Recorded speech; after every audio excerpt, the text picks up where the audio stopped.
Olá, a gente já começa aqui mais um podcast Psividas. A gente tem um tema hoje bastante polêmico, difícil e assim, de uma delicadeza de quem trabalha com ele, impressionante. Abuso sexual na infância. Como identificar? Vocês já pararam para pensar o quanto é difícil para as pessoas que convivem? E há muitos anos a gente escuta, às vezes, que é uma frescura, a pessoa que passa não supera. A gente vai falar sobre todas essas coisas, como identificar, como que o abusador ou quem é abusado passa por cada processo. Para isso a gente está com uma convidada mais do que especial. Ela é a Gisele Martins. Ela é polícia civil, já trabalha no ramo há muito tempo e ela vai falar um pouquinho sobre o trabalho lindo que ela faz com essas crianças e família também, porque quando a gente fala de criança, a gente não tem como falar de criança sem estar com a família. Seja bem-vinda, Gisele. Muito obrigada por você ter vindo. Um prazer. Se apresenta pra gente, diz pra gente como que você tá, como é que você chegou até aqui um pouquinho.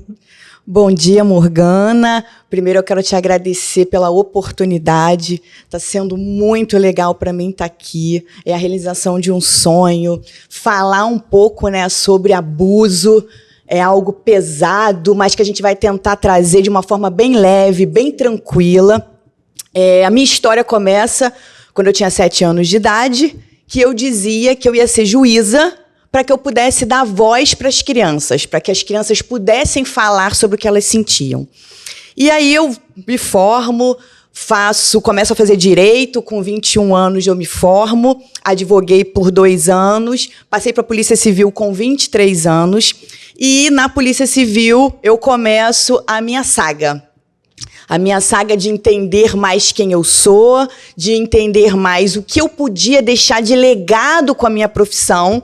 E aí, em 2019, eu já estou com 14 anos de polícia. Em 2019, eu costumo dizer que a gente encontra o nosso chamado no meio do caminho quando a gente está distraído. Não é o chamado, a gente busca um chamado, ele encontra com a gente.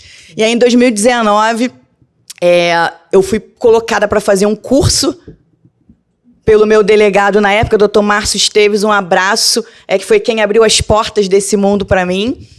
E eu começo a fazer um curso voltado para uma legislação que, na época, tinha sido editada, que é a Lei 13.431, de 2017.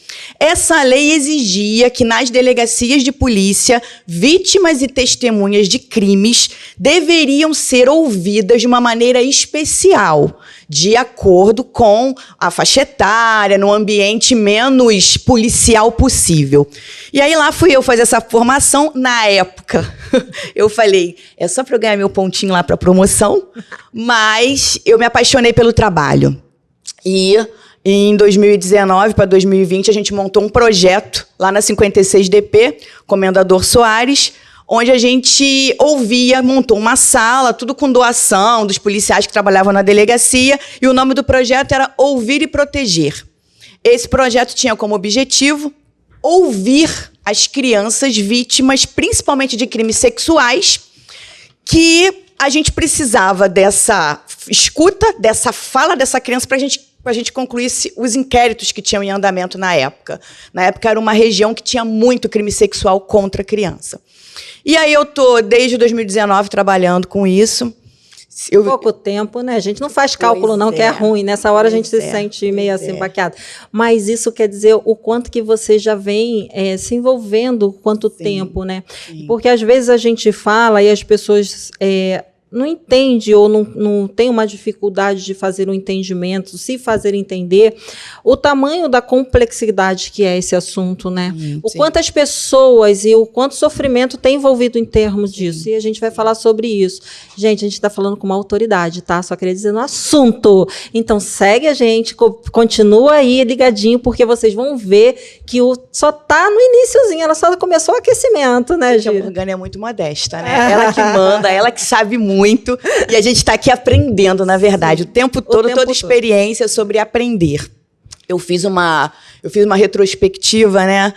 E eu já atendi mais de 500 crianças aí. Eu escuto uma média de 10 a 12 crianças por mês. Eu já estou há 4 anos fazendo esse trabalho. E, além de ouvir as crianças, eu entendi a necessidade da gente também dar uma fala, um tempo de escuta para as mães e os pais dessas crianças. Normalmente, quem acompanha a criança, né, a delegacia, é a mãe. E aí a gente chega numa constatação assustadora. Eu cheguei, né? Eu tenho aí 500 crianças que eu já ouvi aproximadamente, deve ter um pouco mais, e mais as mães dessas crianças. Então eu tenho um público aí atendido de 1.000 pessoas. E a gente chegou na constatação de que 99% das mulheres que eu atendo, que levam seus filhos para serem ouvidos, elas também foram vítimas de abuso. Isso é assustador. Sim. E aí a gente entende também que a gente precisa tratar essa mãe, que essa mãe também precisa falar, porque muitas vezes ela foi uma criança abusada que não teve voz, porque a geração era outra, o tempo era outro, e ela nunca contou. Ou, se contou, alguém disse, deixa pra lá, é melhor a gente não mexer com isso. E a gente vai entendendo que isso vai... fulaninho, é amigo da família. Exato. Ah, mas aí a gente vai ficar muito falado no bairro. Exato. Você vai ficar exposta. É melhor a gente sufocar essa situação do que colocar pra fora. E isso é muito legal, Gisele, porque às vezes as pessoas que estão em casa, e eu falo assim, violência e abuso, ela não tem fator de social. Exatamente. Não depende do pobre, rico ou milionário. Ele acontece em todas as classes sociais. E o porquê que a gente tem que falar? Porque existem abusos sutis, que gera traumas em crianças que vai para o resto da vida. E a gente vai chegar lá para vocês entenderem um pouquinho sobre isso. E a gente quer deixar aqui para vocês o quanto que muitas das vezes a delegacia está cheia, o judiciário está cheio de muitas das vezes situações que foram sucumbida, né? Meio que sufocada há anos, porque às vezes vem de pais, de avós, pais e filhos que estão ali sofrendo aquela violência e a gente não consegue dar voz. E que legal, porque que eu me apaixonei e trouxe a Gisele aqui para vocês. Porque esse trabalho não é todas as redes que a gente tem que faz esse trabalho. Ele é único, ele é sozinho e muitas das vezes... É um trabalho solitário, eu costumo dizer. E encontrar ela no meio da rede que a gente tem da polícia é 1 em 1 milhão. Não que não tenha outros, mas é outro patamar. Sim, é um outro cuidado, é um outro olhar. Já chegou na família, olha que legal. Então, assim, esse teu olhar é muito legal. E eu falo que se você pensa que você só atendeu 1.000, você pode ter certeza que isso já reverberou para uns 5.000 pessoas ou muito mais. Eu acredito. Por quê? Porque quando a gente ajuda uma pessoa, a gente quebra vários padrões para que novas gerações não venham novamente com aquele. Então, eu falo, a gente ajudando a gente ajudou mais do que uma família inteira. Sim, então, a gente não tem como mensurar real esse número. Verdade. A gente tem um parâmetro para calcular, né? Exatamente. E como é que chega, você falou, e eu fui começando a imaginar, como é que chega essa família em primeiro momento para você, para poder começar a fazer a denúncia? Porque agora há pouco mesmo teve na mídia uma mãezinha que perdeu os filhos, que não sei se você viu, que foi casada, eu acho que era com um bombeiro, e que existia violência e que ela perdeu até a guarda dos filhos por causa disso. Sim. Essa mulher não chegou aí na delegacia e depois ela negou muito. Ela estava na fase, gente, vamos respeitar o sofrimento do outro também. Não é porque o outro não chegou lá, é porque ele não tinha capacidade emocional muitas das vezes. O reconhecimento e o mapa territorial dessas pessoas é muito limitado. A gente tem que entender o sofrimento que existe, o medo, o sofrimento, o medo do que pode vir perder. E muitas das vezes a gente não dá conta de chegar até uma delegacia, se expor a um judiciário para poder requerer a nossa lei. Às vezes não tem nem força para começar a trabalhar, né, Gisele? Então me conta um pouquinho como é que é chegar, porque eu falo assim, essas que conseguem chegar, a gente tem que honrar e dar muita voz para elas, porque é muito difícil chegar até lá, né? Muito.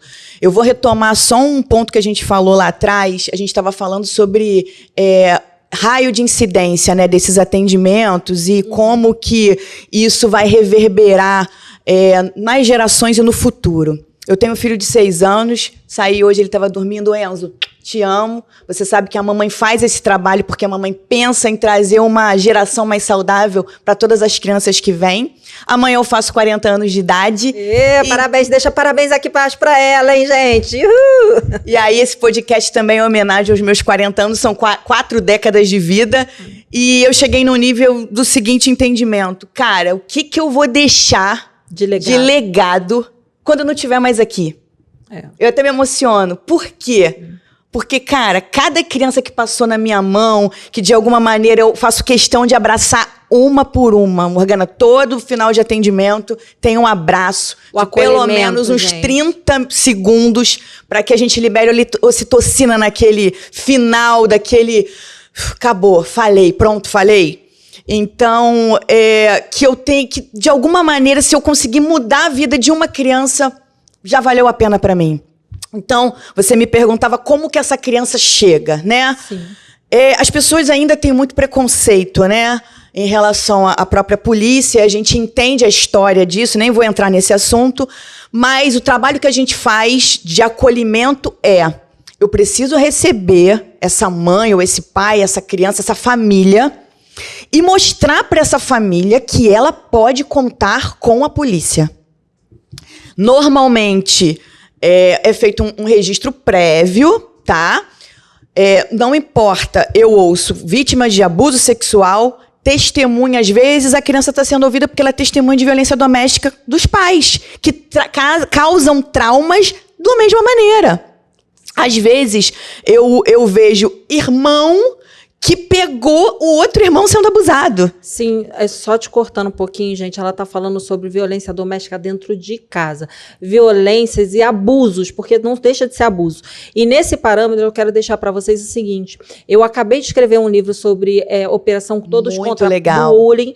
Por quê? Porque a família, muitas das vezes, é a coautora de ser o que primeiro faz o tipo de abuso. Porque o abuso, gente, começa dentro de casa, não é na rede de apoio muitas das vezes, é dentro de casa. Sim. E nas sutilezas a gente vai carregando traumas para o resto da vida. Verdade. E é muito importante a gente pontuar, porque às vezes as pessoas estão passando nesse momento aqui pelo vídeo e tá falando, mas abuso não tem nada a ver comigo. Mas às vezes você faz tanto abuso com o seu filho que você nem percebe. Então segue até o final que você vai entender que abuso é muito mais amplo do que o tema em si, como se fosse só uma violência doméstica. Porque no final o trauma é o mesmo. Exatamente.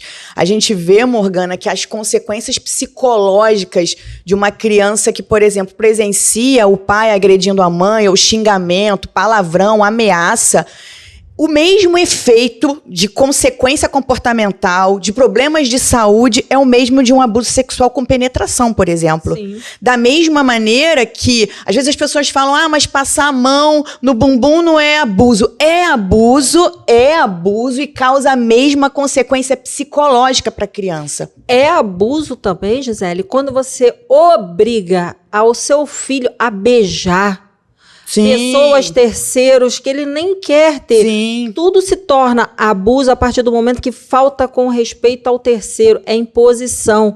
Às vezes a gente tem que respeitar o direito do outro. Exatamente. E isso não é falta de educação. O limite tem outro nome. A gente até lá lida muito com isso no consultório. A gente sabe muitas das vezes quanto falta, quando tem excesso, quando está no equilíbrio. O problema não está nisso. A questão é muitas das vezes educação não é ter que beijar o outro. É se comunicar. Não confunda. Se comunicar, dar bom dia, boa tarde, boa noite, é educação. Obrigação e abuso, que a gente fala sobre que tá... mas eu obrigo ele para ter educação. Não, isso não é educação, é repressão. Sim. Então vamos deixar bem claro. Eu beijar o outro tem que vir do meu livre-arbítrio de eu querer. Sim. Né, Gisele? Imagina, se você é adulto, eu te obrigar, vai lá, beija fulaninho, você não gosta de fulaninho, você não é obrigado a beijar. Por que seu filho é obrigado, Exatamente. Né? Morgana falou uma coisa assim, que eu falo muito. Por que a gente vem de uma cultura onde a gente quer obrigar os nossos filhos a fazer o que a gente não gostaria que fizesse com a gente? Eu, criança, eu sempre questionava, eu sempre ficava com a minha cachola pegando fogo. Por que isso? Eu questionava muita coisa. E assim, o que eu vejo... A criança, ela tem um sentimento, ela quer se sentir pertencente. Ela quer se sentir aceita, amada e reconhecida. E muitas vezes a criança, ela toma para si dores que não são dela, justamente para ter esse sentimento de pertencimento. De, não, meu pai e minha mãe vão me amar porque eu estou fazendo isso. Sim. Então, assim, quando a criança chega na delegacia, a criança chega envergonhada e culpada, tá? 2 sentimentos que são predominantes nas crianças que eu atendo. Culpa e vergonha. Existe uma tabela de Hawkins que foi medida a frequência dos sentimentos em hertz. E o pior sentimento, que faz a sua frequência ficar mais baixa possível, que é a frequência que flerta com a morte, é a frequência da vergonha e da culpa. Vocês têm noção, gente, como que muitas das vezes a gente chama a atenção dos nossos filhos na frente dos outros e o quanto que isso leva à frequência da nossa... Imagina, é a mesma frequência da morte, né? Exatamente. E aí vocês, muitas das vezes, não vê que o filho de vocês... Por isso que muitas das vezes uma mãe fala assim, mas meu filho gritou, foi o lado mais saudável que ele teve. Exatamente. Então que bom Reagiu, que ele colocou para fora. Reagiu, né? Reagiu. Como que a gente não está preparado para sentir as frustrações, as raivas e os medos dos nossos filhos, como se isso fosse uma coisa anormal, porque é o nosso. Porque talvez na sua realidade, mamãe e papai, vocês foram muito sufocados, não podia passar para frente. E hoje nossos filhos poder falar, eu te odeio, mas eu te amo ao mesmo tempo, ou eu só te odeio nesse momento. Odeio naquele momento, naquilo que você fez que ele não gostou e tá tudo bem. Não é você, é o momento. Exato. Então, assim, é entender que a criança tem que pôr para fora, né? Sim, sim. Eu acho o seguinte, pelo que eu vejo nos atendimentos, as crianças não têm liberdade de comunicação em casa, tá? E até as que têm, e aí isso sempre foi uma formiguinha que ficava na minha cabeça, eu não conseguia conceber por que as crianças não falam que foram abusadas. E aí... Eu tô lendo esse livro, li esse livro, na verdade, tô lendo maravilhoso, de novo. gente. Tô lendo de novo. Eu indico a todo mundo, O Corpo Guarda as Marcas. Esse livro explica como o trauma afeta o cérebro humano. E aí eu sempre me questionei, por que as crianças não falam, não contam? Aconteceu o abuso e elas ficam anos, às vezes as crianças que eu atendo lá, passam 3, 4, 5 anos, 8 anos sendo abusados e nunca contam. E aí eu fui entender que todo trauma atinge uma área chamada área de Broca, que fica no hemisfério esquerdo do cérebro, que é responsável justamente pela fala e pela reação. E aí eu fui entender, caiu uma super ficha para mim, que quando a gente passa por tomografia e ressonância magnética, foi feito um experimento com pessoas traumatizadas e essas pessoas foram submetidas à ressonância magnética, à tomografia.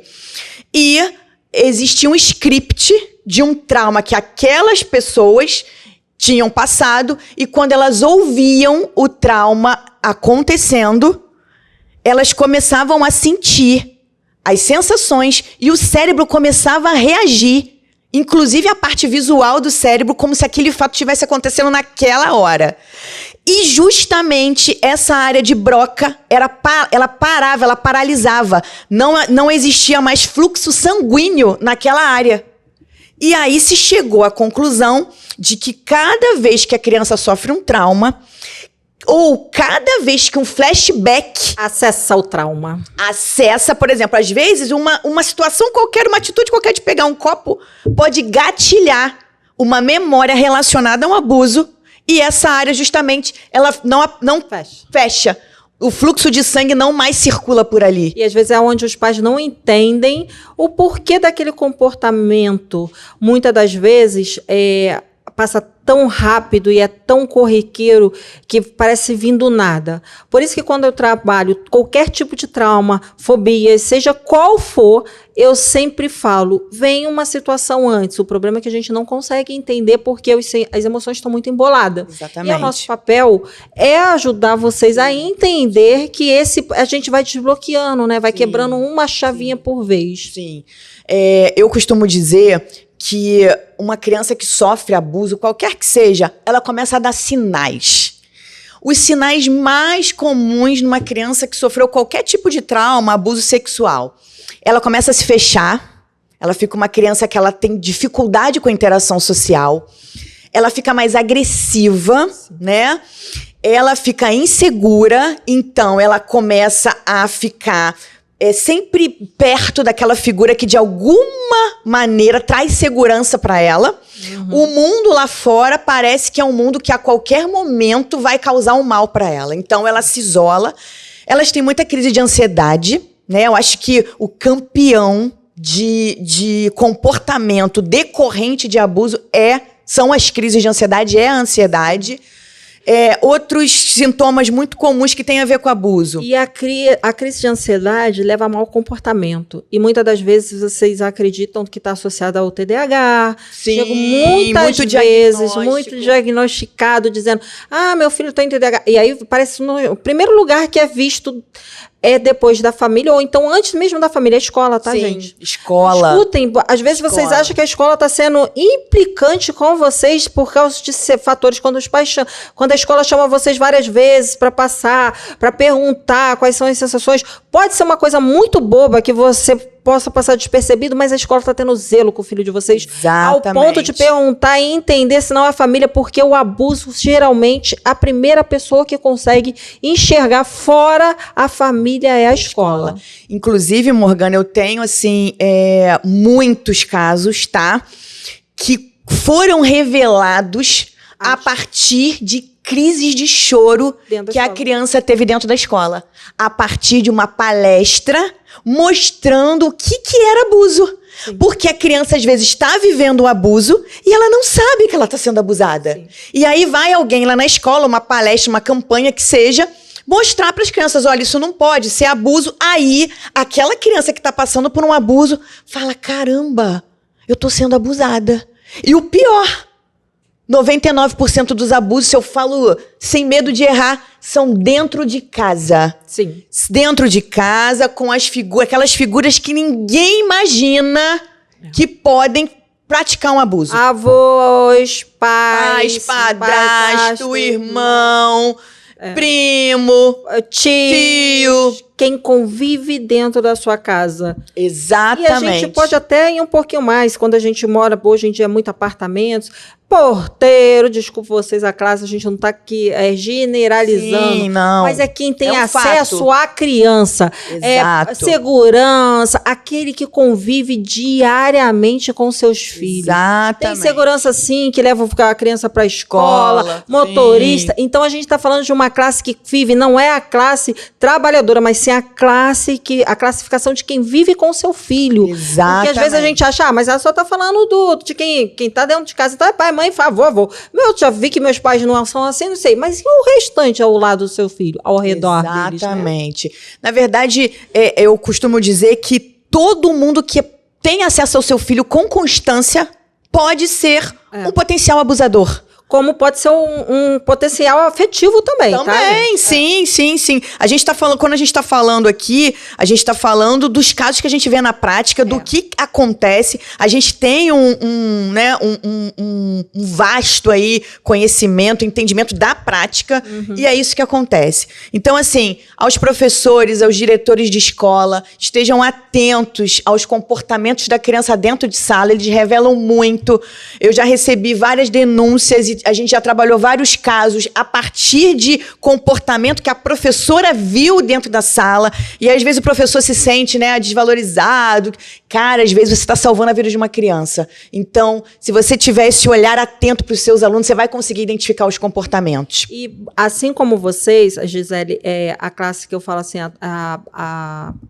a parte pedagógica, né, que é os professores, é um trabalho tão silencioso, gente, que a gente muitas das vezes só sabe bater, Exatamente. né? O que não dá certo, a gente gosta de bater, mas a gente quer deixar aqui o parabéns, porque o meu trabalho como psicólogo, o trabalho dela como muitas das vezes lá, atendendo as famílias, no primeiro contato que tem, acaba sendo com a Gisele, sobre o primeiro passo que eles dão, se não chegaria até a gente, muitas das vezes, se não fosse o trabalho de vocês. Exatamente. E assim como o meu trabalho, que ele não tem uma visualização. Eu entendo que muitas das vezes não existe um reconhecimento, mas o fato de você saber que você salvou uma vida, esse é o reconhecimento maior da sua profissão. Então, se sinta gloriosa, verdadeira, porque eu vejo o cuidado e o carinho que cada uma de vocês tem quando chega ao meu consultório e quando chega nos seus atendimentos. Ô Morgana, eu sempre falo o seguinte, a criança que passa por mim, ela tem que ter uma experiência positiva. Sim. Uma experiência de que eu acredito em você,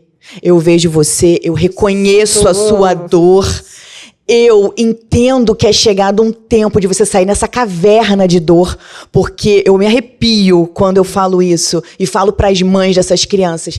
Cara, uma pessoa que vive na dor de um abuso, ela vive numa caverna escura uma vida inteira. E eu tenho centenas de mulheres que só revelaram que foram abusadas na minha frente aos 65 anos de idade, aos 55 anos de idade, passaram uma vida inteira fazendo escolhas baseadas na dor não curada de um abuso.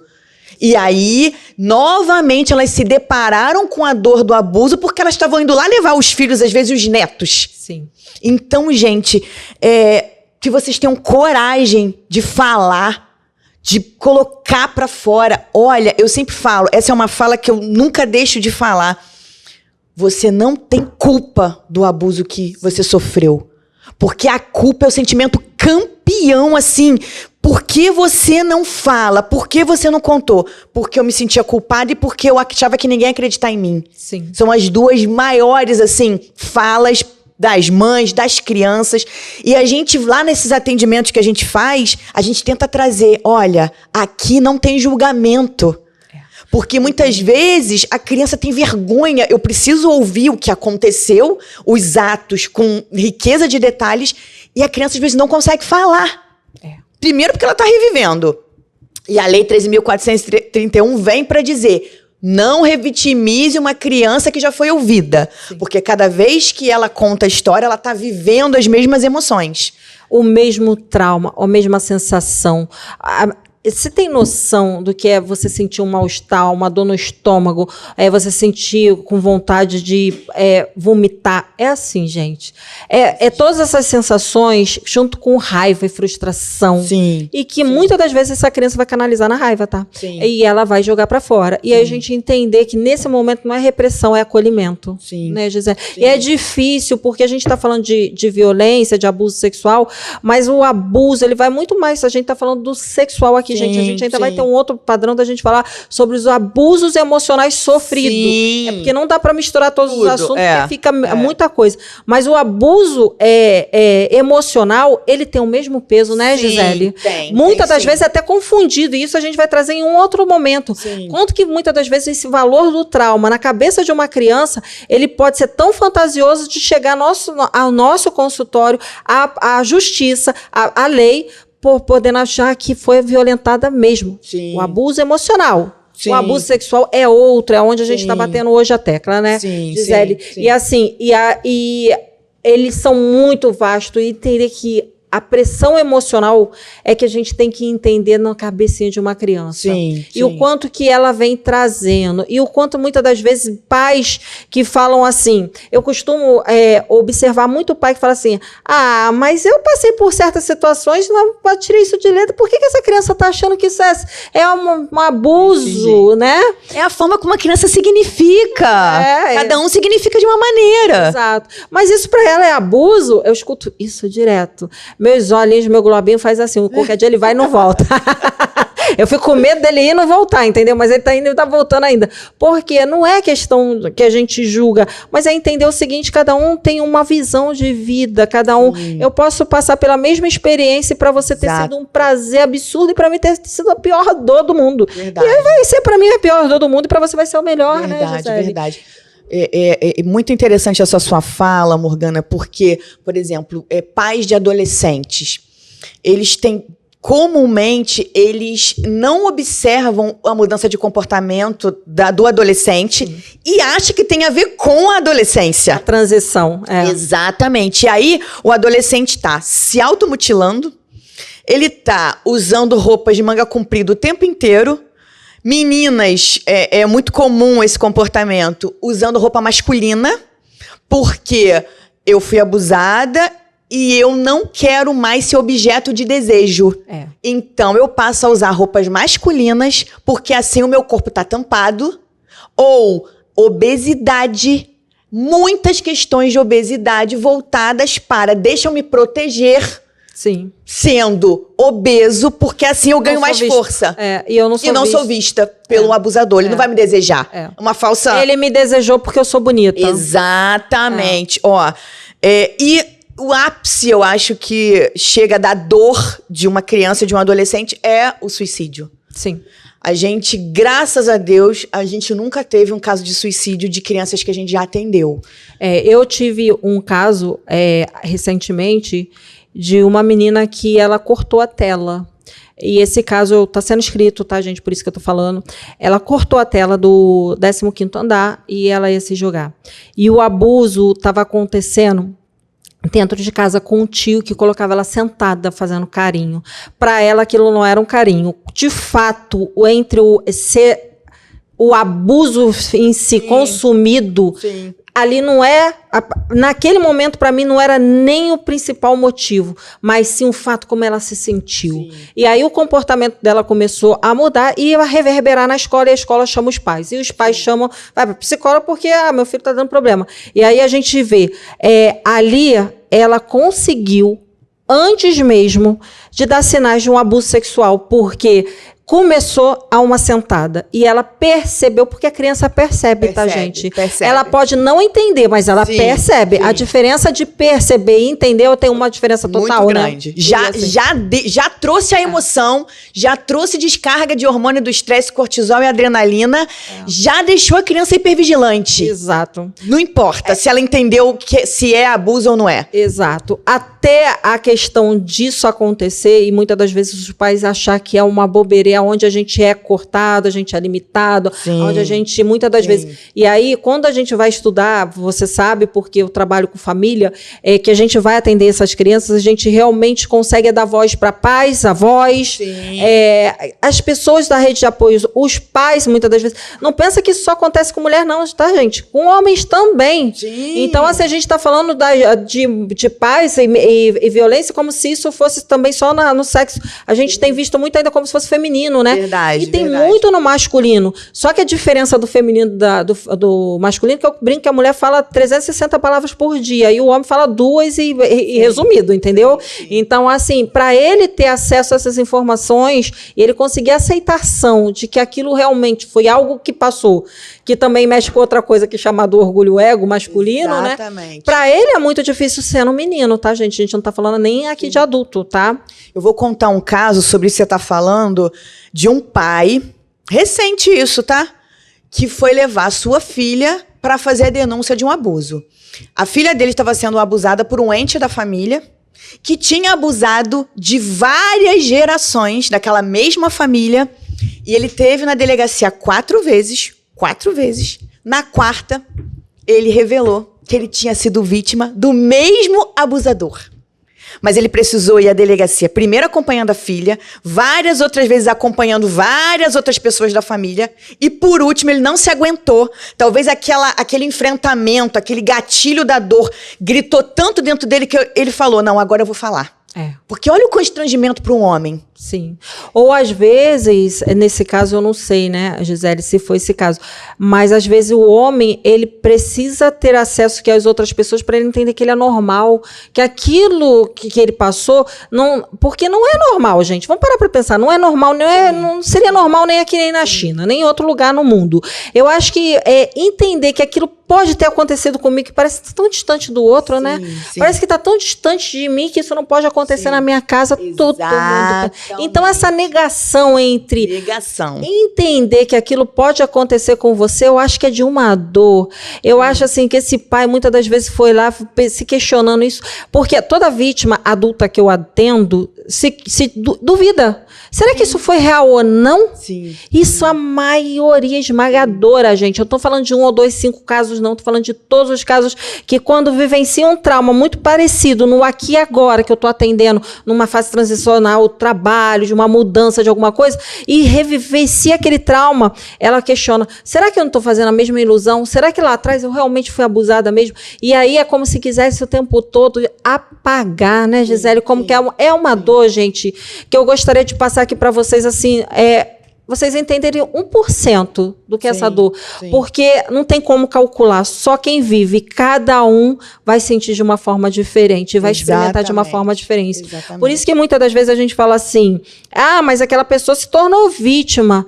Ela não teve outra escolha, gente. Ela não teve outro recurso. Ela não teve um mapa para equilibrar, abrir. Ela só consegue ver no aqui e agora porque é a única maneira que ela encontrou de se proteger a vida inteira, né? Exatamente, Morgana. Até nesse livro ele fala sobre isso. Ele fala sobre a criança sofreu um trauma qualquer, no caso a gente está falando de abuso sexual, e ela está internamente usando os recursos que muitas vezes ela nem tem de maturidade emocional, enfim, para lidar com aquela centena de pensamentos, com aqueles sentimentos, porque, gente, presta atenção, a gente está falando de um toque de dor e prazer, que pode confundir a cabeça dessa criança. Principalmente quando vem de alguém que ama. Exatamente. Aí eu tenho a questão do apego, né? Eu vou ter lá um apego desorganizado. Calma aí. Mas essa pessoa, eu amo, é minha mãe, ou é meu pai, enfim.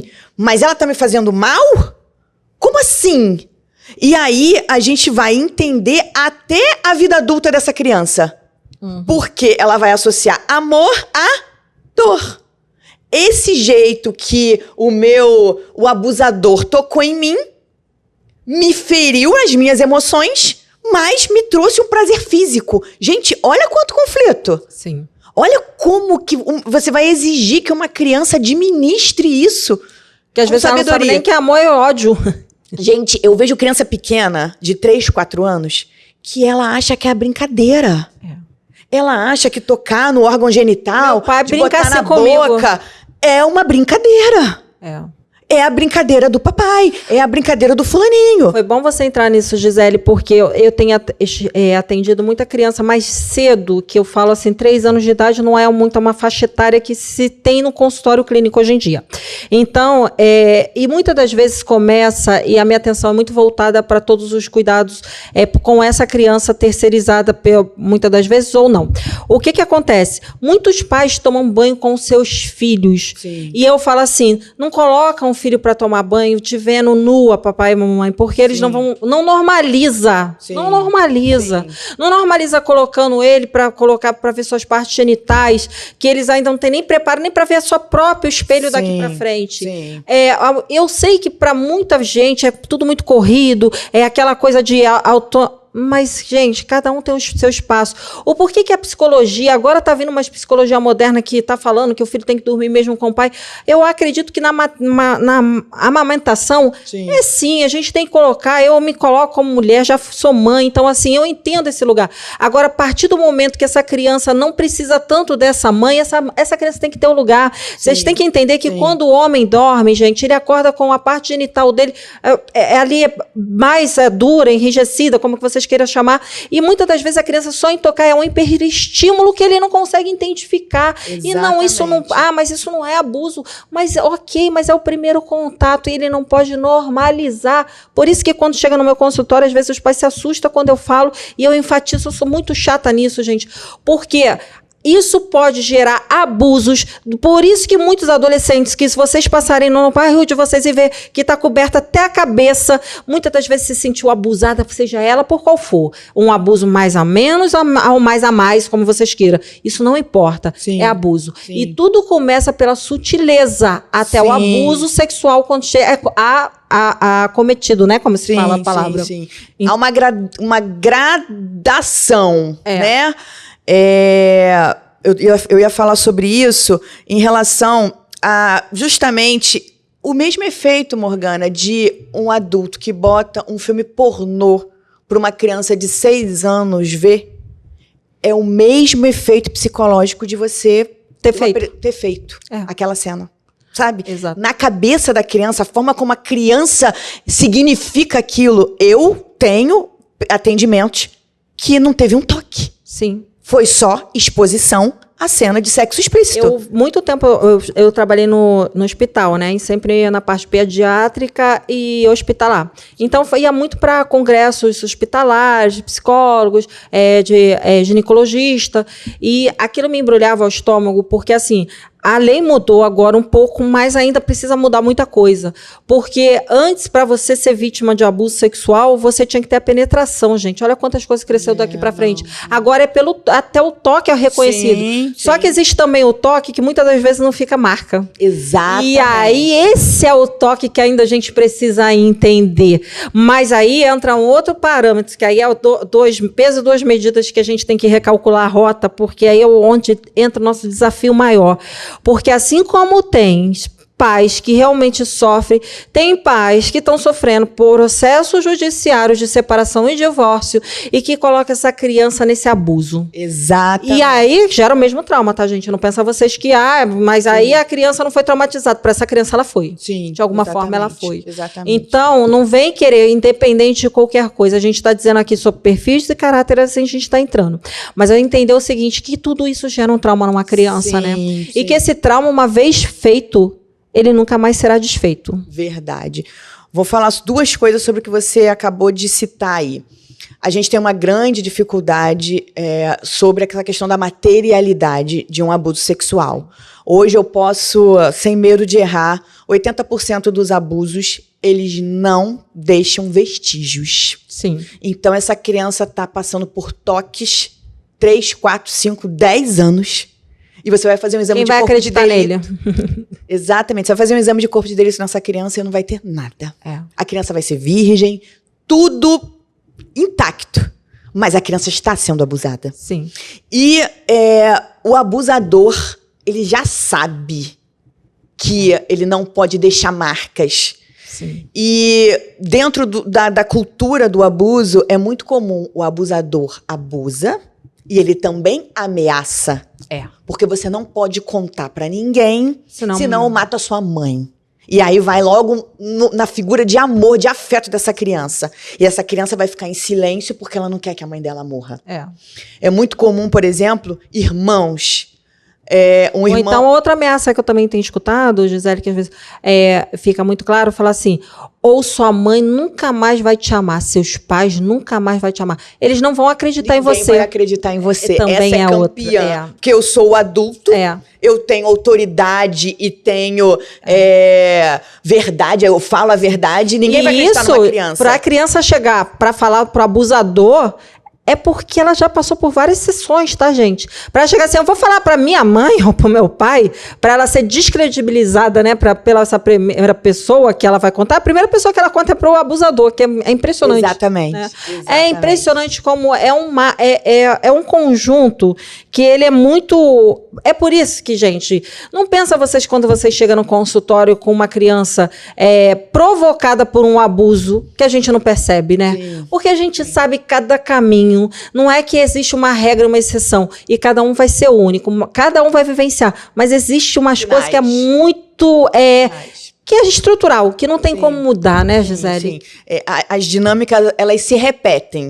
Elas mudam nuances, mas as dinâmicas se repetem. Você estava falando sobre a questão da sexualização infantil, e das consequências de um toque no momento errado, de uma exposição no momento errado, é que... Beijo na boca de filho. Exatamente. É que existe uma descarga de hormônios sexuais. Quando a criança é abusada, o adolescente é abusado, principalmente criança, ela recebe com 1 ano e meio de antecedência uma descarga de hormônio sexual. Ou seja, uma criança está com 4 anos, ela evolui sexualmente 1 ano e meio. Por conta da descarga de hormônio voltado para a sexualidade. Por que eu falei sobre esse caso sobre tomar banho? Eu atendi uma menina de 4 anos de idade que a creche me chamou na escola, porque ela se masturbava. Como é que a criança se masturba? Ela cruza a perninha e vai virando o olhinho, e vai para outro mundo de Nárnia e está lá naquele mundo. E aí, os pais... a gente não está falando de classe social agora, assim, a gente está falando de classes sociais boas, gente. Eu não gosto de falar pobre e rico, para mim tem isso. Para mim é uma classe social que está favorecida para a gente está nessa classe e a gente está conversando sobre ela agora. E os pais tomavam banho com essa criança. Sim. Então, olha só, numa dessa separação, papai e mamãe, que se acontece, isso se gera como se fosse um gatilho nessa criança, ou até essa mãe mesmo, cheia de dor de uma separação, de uma traição, acredita que essa criança... Sim. Então, toma cuidado, gente. A criança ela é muito sexualizada, a menina, principalmente, ela tem muito mais estímulos do que o menino. Ela tem toda a parte, eu falo assim, desde a nuca até a parte genital, muito aflorada. Sim, diferente do menino, que ele é muito mais objeto ali, estrutural, né? Sim. Então, cuidado para não estimular demais. Sim. E ela é muito... Eu outro dia, a menina falou assim, chegou assim e falou assim, você sangra? Aí eu, sangro, por que ela está falando isso? Por causa de menstruar? Ela porque minha mãe estava sangrando 4 anos. Sua mãe explicou para você porque você estava sangrando? Não, minha mãe estava machucada.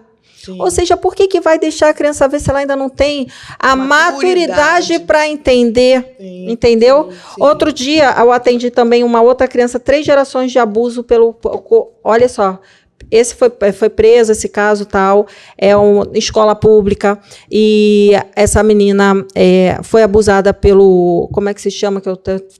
O inspetor da escola. E o inspetor da escola abusou dela, mas passou anos, ela teve filho, começou a profissão, estava bombando na internet, fazendo as coisinhas dela, não cabe aqui a profissão dela. E aí, um momento, essa criança começou a dizer dentro da escola que fulano tinha acabado com a vida dela. E aí os professores acharam engraçado, porque assim, você vai falar para minha mãe que eu fiz bagunça, você acabou com a minha vida. Uhum. E aí todo mundo ria, que achava aquilo engraçado, mas não entendia até um dia que ele falou assim, ele acabou com a minha vida. Aí eu, por que ele acabou com sua vida? Me explica por que ele acabou com sua vida. Ele me tocou. E aí, ela falava isso também na escola, só que, como ele pegava muito no braço para levar, então eles não percebiam que onde era o toque, não perguntou. Sim. Então, é uma pergunta, às exato. Vezes que aonde que ele te tocou?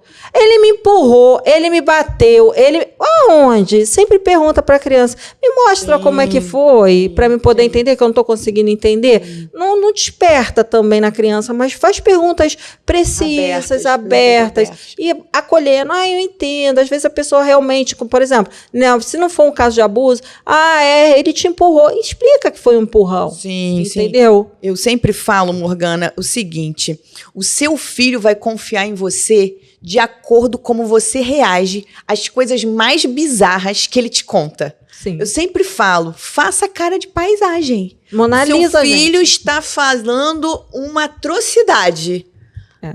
Filho? O que faz você pensar isso? O que aconteceu que você chegou nessa conclusão? Cara de paisagem. O que acontece? O que eu vejo lá nos meus atendimentos?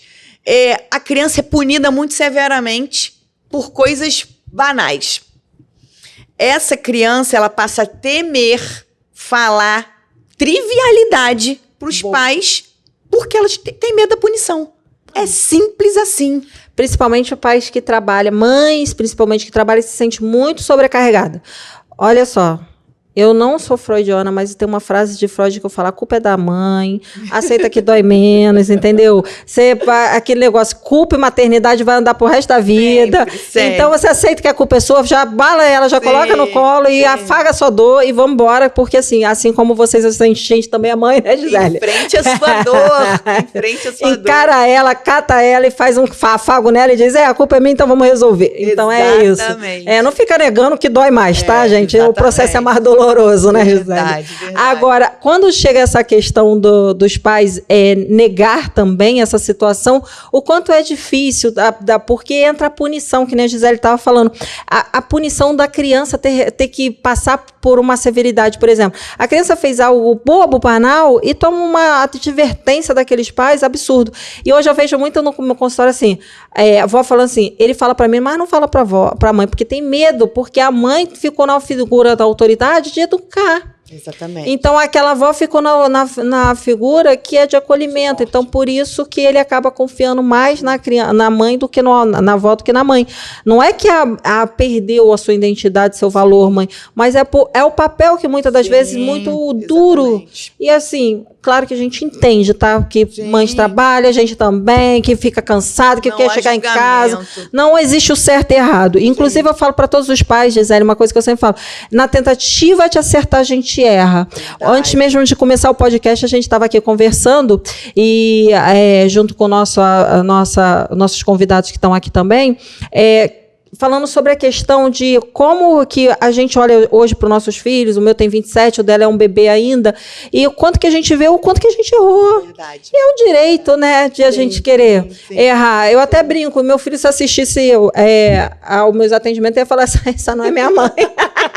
essa mulher não é minha mãe, tem alguma coisa de errado. Por quê? Porque a gente, quanto mães, a gente fica num papel, sabe qual? Cego. Verdade. A gente sempre vai estar num ponto cego, gente. A gente pode usar total razão, mas a razão sempre ela está atravessada pela emoção. Não tem jeito.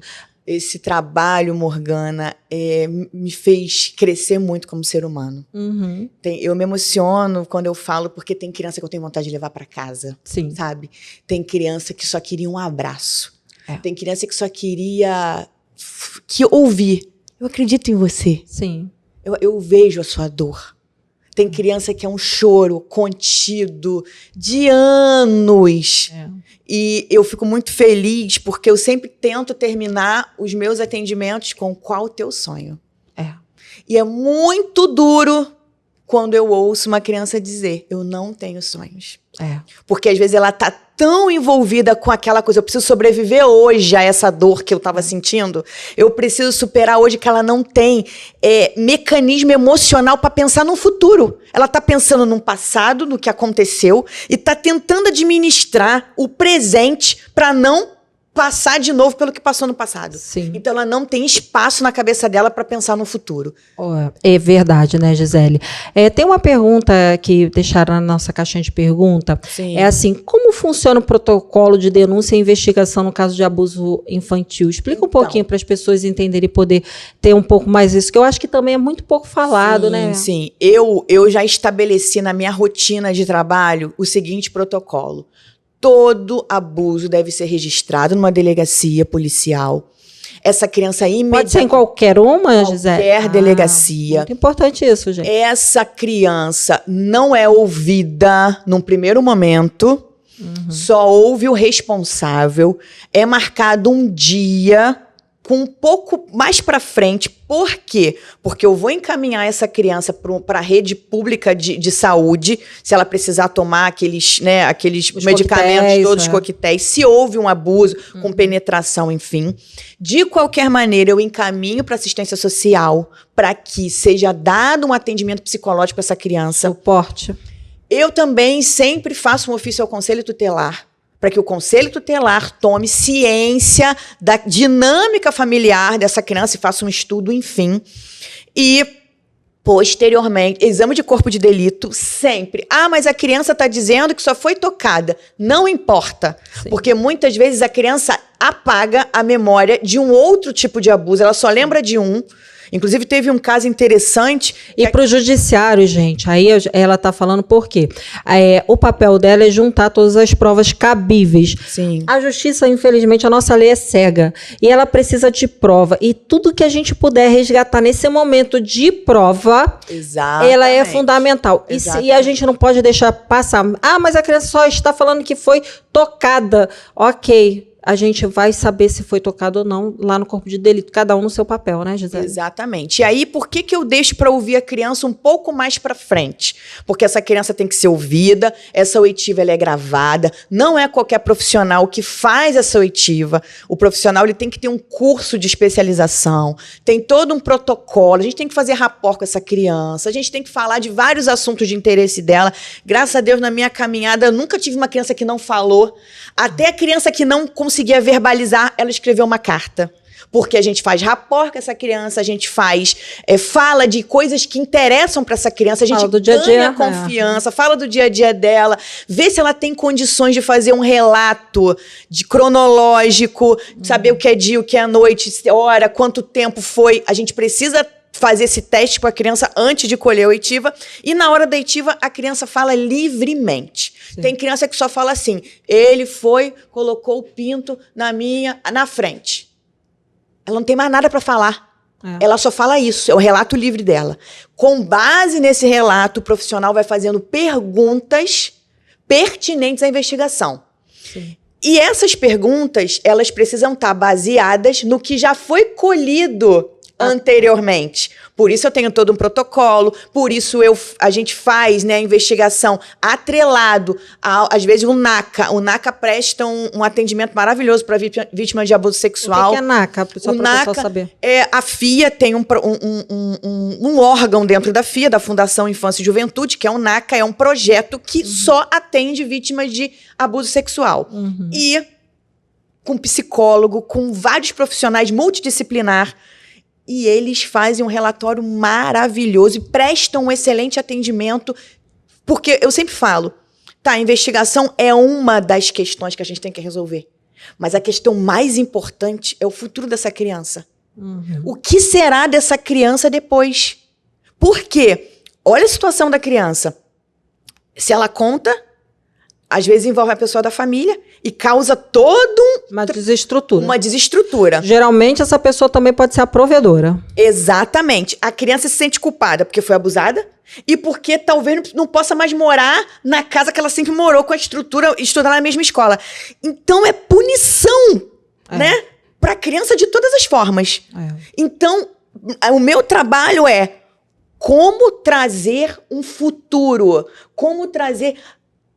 pessoa que foi abusada nunca mais vai ser a mesma. Esquece, você tem que aceitar isso. Pra você que passou por uma situação qualquer de abuso, cara, você nunca mais vai ser a mesma pessoa. Esquece isso. Aceita isso, mas você pode fazer algo de bom com isso que te aconteceu. E aí, você vai fazer o protocolo. Eu falo para as mães lá, essa criança tem que passar por terapia imediatamente. Sim. E ela só pode sair da terapia quando ela estiver alta.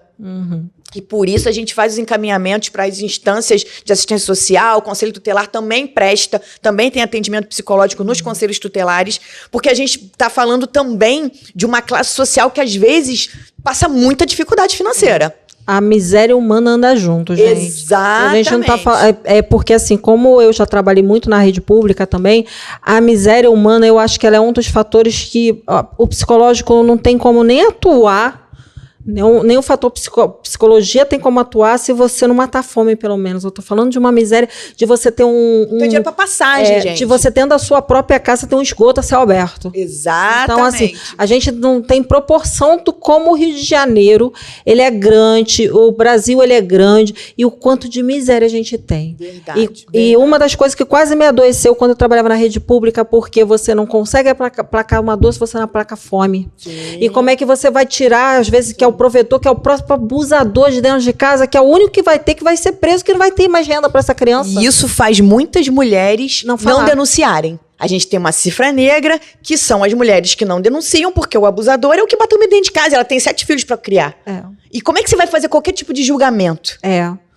Assim, a gente tem que falar de um lugar que a gente não pode julgar, porque a gente está lá vivendo. Exato. Que essa pessoa está vivendo. Se a gente tem medo de perder um dedo da unha, muitas das vezes, que é a unha que a gente coloca, ou então que a gente tem medo, muitas das vezes, de perder um financiamento de um carro, não sei o quê. Quantas coisas a gente tem medo de perder no aqui agora, que a gente está no outro patamar? Essas pessoas têm medo de perder o básico. Exatamente. E uma das coisas que eu falo, Morgana, é o seguinte: a criança não vai ter um processo de cura contínuo e constante se essa mãe, que muitas vezes passou pela dor e não curou, não tiver como coterapeuta. Então, eu também encaminho a mãe para a terapia. Porque às vezes a mãe chora mais do que a própria criança. A culpa, ela vai carregar a culpa. Mais do que a própria criança. Então, eu falo, você vai lidar com as consequências desse abuso na vida do teu filho. E você precisa ter preparo, porque você como mãe está transbordando sobre os filhos tudo que está em você. Se você não tiver cura transbordante, a gente vai falar de uma coisa chamada energia. O que eu fui estudar? Epigenética. Muito Para bom. entender que trauma modifica DNA. Trauma modifica DNA. Por isso as doenças pré-existentes hoje em dia, alergia, psoríase, autoimunes, são tudo devido ao emocional. A boca cala e o corpo fala. Gente, esse livro aqui é maravilhoso, vou mostrar de novo para vocês, muito bom. E, inclusive, eu até me arrepio, porque eu cansei de ver, né? Eu venho de uma época, né, que a gente tinha muita dor de garganta, né? Sim. Cara, a amígdala é responsável por identificar os perigos que o nosso cérebro entendeu que a gente pode sofrer. Quantas vezes você tem uma apresentação para fazer, a primeira coisa que você trava? A amígdala. A amígdala.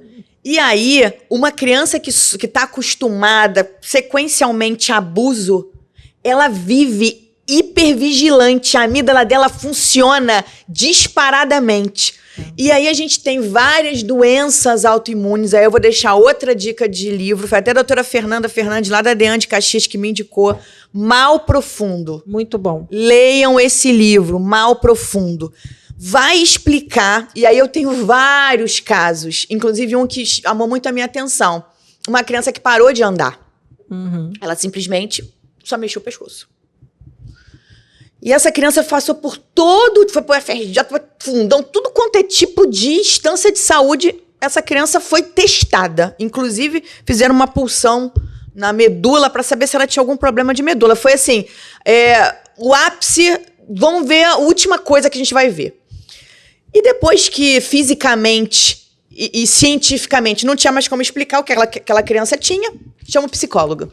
Sempre. Eu digo o contrário, gente. Vamos primeiro ao psicólogo e depois a gente vê ou faz paralelo essas coisas físicas. Foi bom você ter falado sobre isso, Gisele, só um minutinho para vocês entenderem.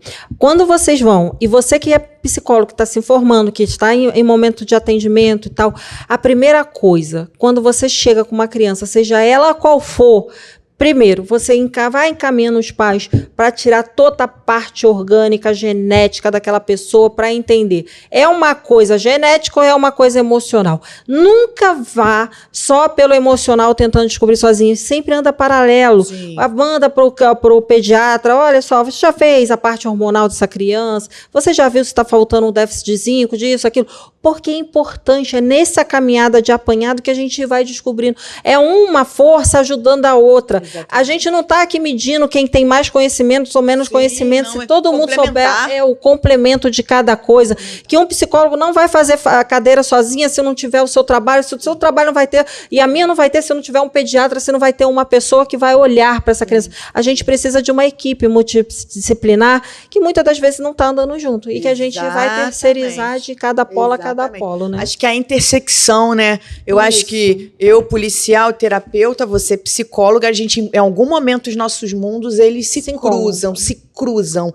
E outro, o objetivo final, eu sempre penso, qual é o alvo? O alvo é essa criança crescer bem, saudável emocionalmente. Porque se ela tá bem, saudável emocionalmente, as questões físicas, elas ficam mais facilitadas. Sim. E aí, a gente descobriu que, quando o psicólogo foi atender essa criança, que ela tinha sido abusada.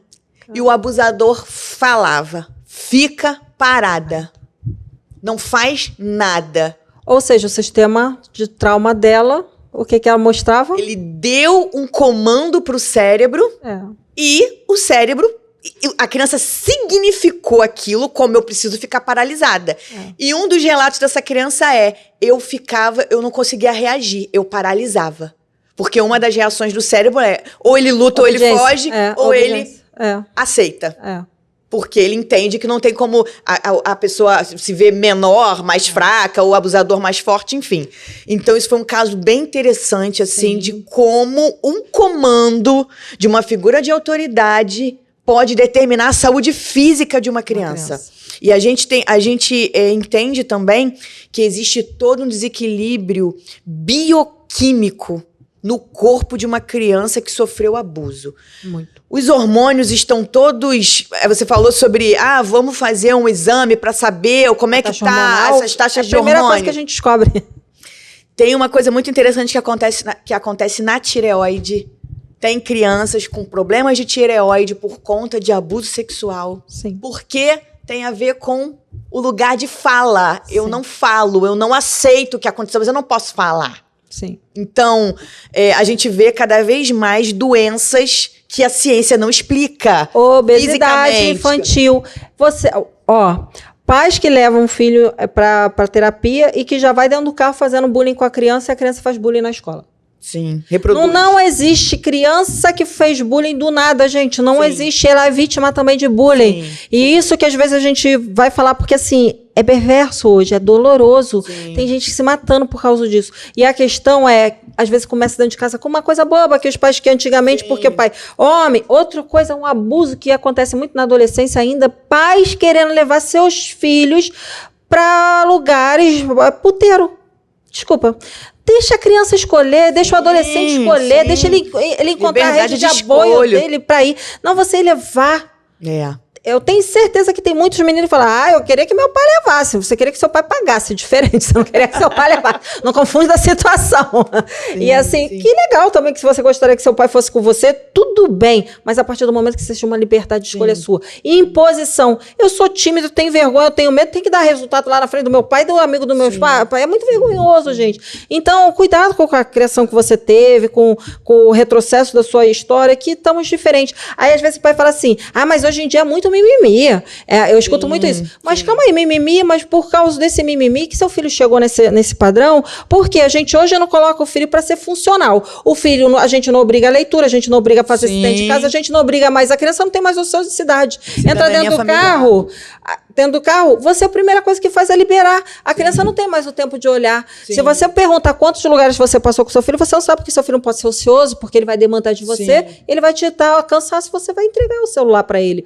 Então, muitas das coisas que a gente deixa de fazer com nossos filhos, que são o básico, ele ajuda dentro de casa, é uma questão. Ele arruma a própria cama dele, porque não precisa nem ajudar dentro de casa, porque o mínimo que ele tinha que fazer era ajudar. Mesmo que a gente tenha 10, 15 empregadas, isso não importa. Não é questão de empregada, é questão de sentir útil. Utilidade. De saber que ele tem capacidade, é capacitar seu filho, é dar recursos a ele. Eu imagino assim, eu escuto muito de homem casado assim, que está se separando, que está naquela crise. Mas como é que eu vou me separar dessa mulher? Eu não sei nem fazer um arroz. Ou seja, eu não me separo por causa do arroz, entendeu? O arroz é o pivô da situação. Vamos colocar uma propaganda aí, os arroz aí, entendeu? Não me separo porque o arroz é poderoso nessa vida. Que isso, gente? Então, assim, mas a gente tá brincando, que parece uma bobeira, mas olha como que a gente vai criando dependência do outro. Imagina se um arroz faz eu prender, ficar numa relação tóxica. Sim. Imagina o sentimento de uma criança que passa pelo abuso, gente. Ela tem que ressignificar aquela dor, levar pro bonito, pra fantasia muito legal, né? A Gisele, que muitas das vezes é aquilo, desconstruir essa fantasia que é pior. Sim. Porque às vezes o pai também, os pais acreditam a mãe, principalmente porque, primeiro que vem culpa, às vezes a impotência de não ter visto, a cegueira de não ter percebido, às vezes tá fazendo as coisas debaixo do olhar dela, ela fala que mãe sou eu. E muitas das vezes a sociedade é perversa, que também vem punir essa mãe como se fosse uma mãe ruim, julgamento, né? Como se ela não tivesse, como essa mãezinha que eu falei que o filho foi abusado, é o menino, e ela também foi abusada pela parte da escola. E assim, se ela ressignificasse, ela conseguisse não ter sucumbido à dor dela naquele momento, talvez ela deveria ter ensinado o filho dela de uma maneira melhor. E a primeira coisa, quando eu abro meu consultório, que ela passa por mim, ela fala, você lembra aquela história que eu te contei? Não tem 15 dias, meu filho passou pela mesma situação. Então, assim, será que ela teve tempo de ressignificar essa dor para poder ensinar esse filho a se proteger? Ela não soube. Isso é uma grande questão. Outra coisa, quando a mãe, isso também a psicologia explica muito e você vai entender o que eu estou falando, Gisele, é que muitas das vezes, quando a mãe passa pelo abuso, ela sem perceber, por mais que ela nega, ou então ela nem entende que ela passou por um abuso, que muitas vezes ela nem entende, que ela não entende, ela, de alguma forma, inconsciente, ela vai expressando um sentimento sentimento para o filho dela e que esse filho acaba reverberando essa situação, passando por algum tipo de trauma de abuso. Isso a gente tem visto muito no consultório. E aí, quando a gente vai entender, é muito engraçado quando eu falo assim, você já sofreu algum abuso? Eu nunca sofri abuso, só tive amor. Uhum. E aí, não é que o psicólogo duvida ninguém. Olha só, gente, não existe paz 1000%, nem Jesus conseguiu agradar todo mundo. Imagina pai e mãe. Se você colocou ele nesse lugar, por que ele tem esse lugar? Pra gente é um salto. Se eu ouvir um negócio desse, eu falo, opa, aí tem. Exato. O que eu quero esconder? O que é a minha dor? O que eu tô negando? Pra mim mesmo. Porque assim, se você falar assim, meus pais são perfeitos, mas eles foram limitados. Ele gritava, fazia isso. Aquilo, mas eles são perfeitos, calma. Tem algo aí que eu tô querendo não ver, não olhar, não sentir, não vivenciar, porque é uma sensação que o corpo revive, como a Gisele falou aqui muito bem claramente, revive, o corpo sente, gente. Ninguém quer sentir essa sensação novamente. Sim. Por isso que muitas das vezes é negação, né, Gisele? Sim, exatamente. Temos outra perguntinha aqui, mocinha. Diga. Quais os órgãos de entidade atual na proteção da assistência à criança vítima de abuso sexual? Olha, dentro da estrutura da Polícia Civil, né, toda delegacia ela tem, né, condições de atender uma demanda dessa. A gente tem a DECAV, que é a Delegacia de Criança e Adolescente Vítima, tá? Ela é uma delegacia especializada em atendimento à criança. Inclusive, lá tem umas salas equipadas justamente para que essa oitiva fique de uma forma bem profissional, para que fique bem acessível para o judiciário. E a gente tem, na verdade, a gente hoje trabalha em parcerias, né, com as instituições de assistência social. Então, dependendo da cidade, né, cada cidade tem a sua dinâmica, cada cidade tem a sua estrutura de atendimento. Hoje eu estou em São Gonçalo e lá a gente trabalha, né, em parceria com a Secretaria de Assistência Social. A gente tem a Sala Lilás, que fica dentro do IML, que faz um acolhimento dessa mãe, dessa criança. A gente tem o NACA. Então, a gente tem muita... Assim, eu acho que hoje a sociedade e as políticas públicas estão entendendo a importância da criança num cenário de futuro, de geração futura. E a gente tem visto muitos investimentos em relação a isso. Recentemente reinauguraram os CAACs dentro dos hospitais de grande porte.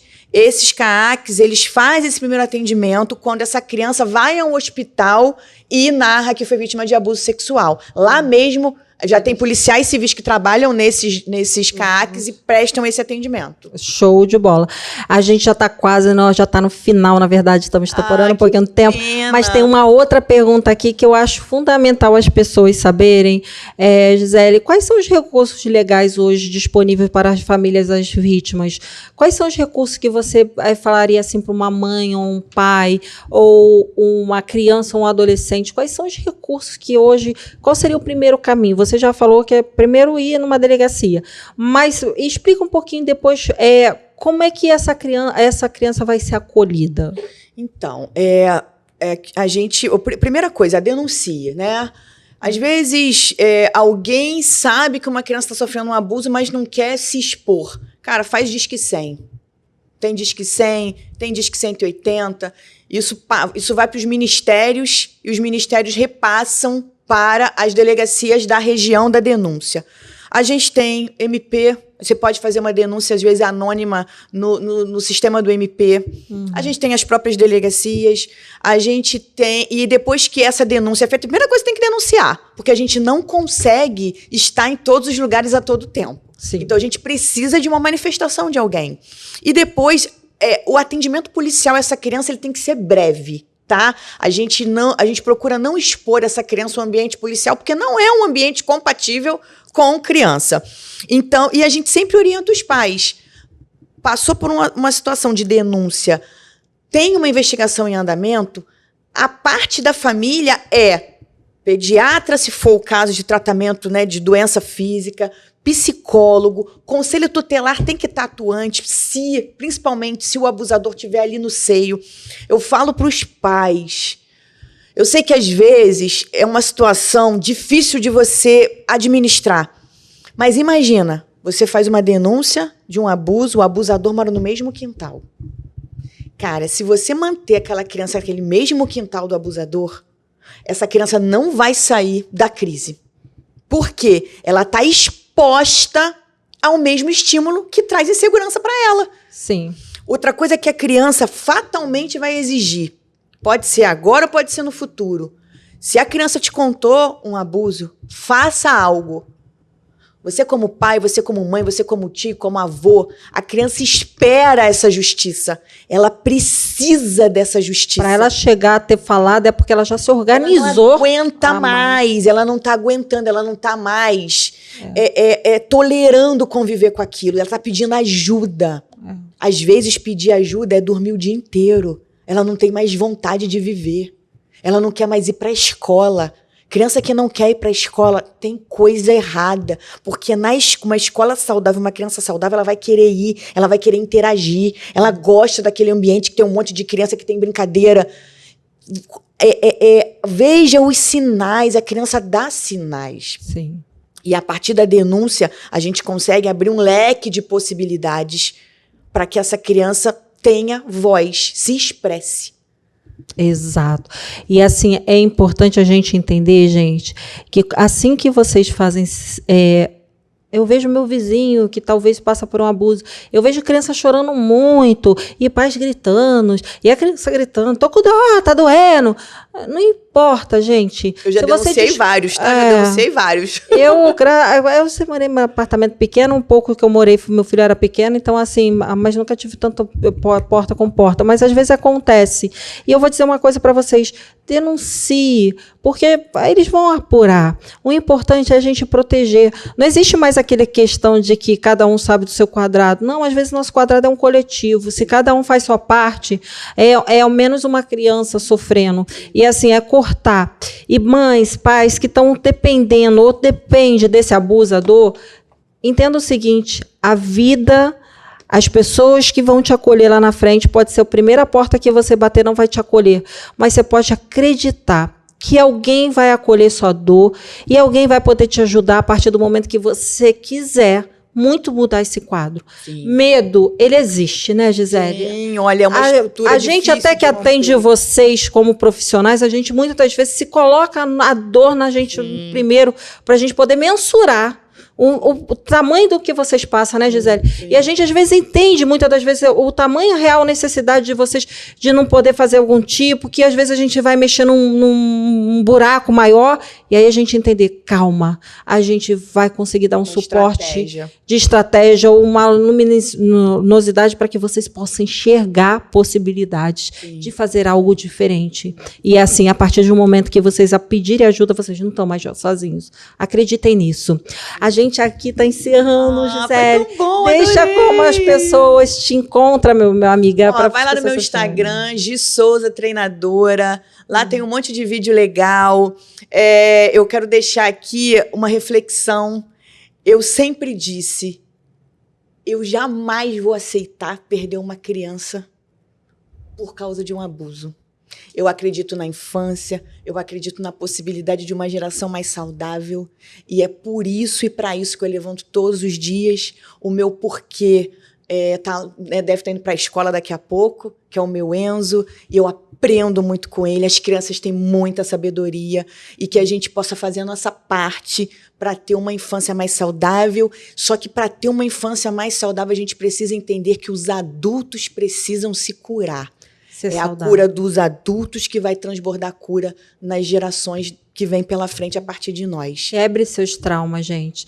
Pelos seus filhos, por você. Primeiro por você, depois pelos seus filhos. Sim. Porque se você primeiro não se amar, você não vai amar mais ninguém nessa vida. Seja um pontinho de amor cada dia para vocês. A gente está encerrando aqui. Gente, deixa aqui quem quer que a Gisele volta. Pra gente poder saber. Gente, Morgana é uma enciclopédia ambulante. Aqui, tô falando com outra, tá? Ela vai voltar, vocês vão entender o quanto que isso é um potencial em massa. Pra mim, ela é advogada, ela é psicóloga, ela é acolhedora, uma mãe, uma profissional de tudo um pouco. Tudo nessa vida. E assim, é uma pessoa muito rica, empoderada de conhecimento, que está aqui para transbordar, porque o pouquinho que você deixou pode transformar muitas vidas. Então, compartilhe, clique, passa para os seus amigos, diga para eles, coloca lá embaixo, quero você de volta, quero você de volta, quero você de volta, porque é assim que a gente faz a diferença. Às vezes é num vídeo encaminhado que você manda para o outro, que o outro consegue enxergar possibilidades. Então, eu deixo aqui meu muito obrigada, um até breve, e siga nosso canal. Morgana, você foi maravilhosa, conduziu Obrigada. Perfeitamente. Eu me sinto muito honrada por estar na tua presença, por Obrigada. viver esse momento especial Gratidão. com você, pra você e por vocês. Um beijo.